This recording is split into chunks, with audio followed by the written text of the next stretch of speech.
The restaurant was warm, lit with the kind of golden light that makes every surface glow, but Daniel barely noticed. His mind was tangled with the worries that had been following him for weeks: an unpaid electricity bill, the rent due in 3 days, and the cold reality of his thinning wallet. He had come here for a simple cup of coffee, maybe to escape the stale air of his apartment, maybe to feel human again for an hour. He stirred the coffee absent-mindedly, the steam curling upward like a small whisper of comfort. When the waitress placed the check face down on his table, Daniel felt the familiar weight in his chest. He flipped it over, calculating how close he'd come to emptying his pocket completely.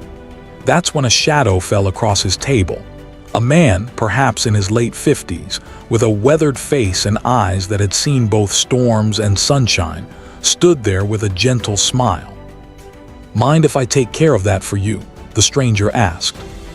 For a moment, Daniel thought he'd misheard. He opened his mouth to refuse, but something in the man's gaze, steady, kind, almost searching, kept him silent. The stranger placed a $20 bill on the table, nodded to the waitress, and said softly, "Some debts aren't about money." Curiosity gnawed at Daniel.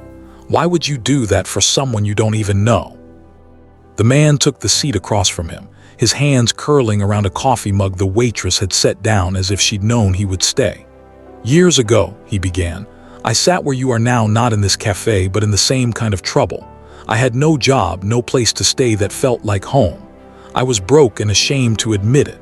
One night I walked into a diner thinking I could afford only a coffee.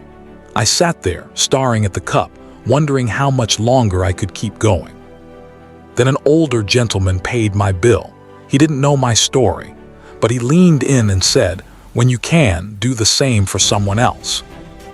Daniel listened, the words striking somewhere deeper than he expected. The stranger went on, "I never saw that man again, but I carried his kindness like a promise. I don't know what you're facing, son, but I know what it's like to feel invisible. This," he tapped the bill on the table. The clink of dishes and murmur of other customers faded from Daniel's mind. He thought of the weight he'd been carrying, the way each day had felt like a battle just to stay upright. And here was this man, cutting through it all with a gesture so simple it almost felt impossible. When the stranger stood to leave, Daniel found himself blurting out, "What's your name?" The man smiled faintly. "Names don't matter, but one day you'll find someone who needs it more than you do now, and you'll remember." Daniel watched him walk out into the evening, the bell above the door chiming once before the cold air swallowed him. For the first time in weeks, Daniel didn't feel entirely alone. The bill lay on the table, untouched by his wallet but heavy with a different kind of debt, the kind you're meant to repay, not in money, but in moments.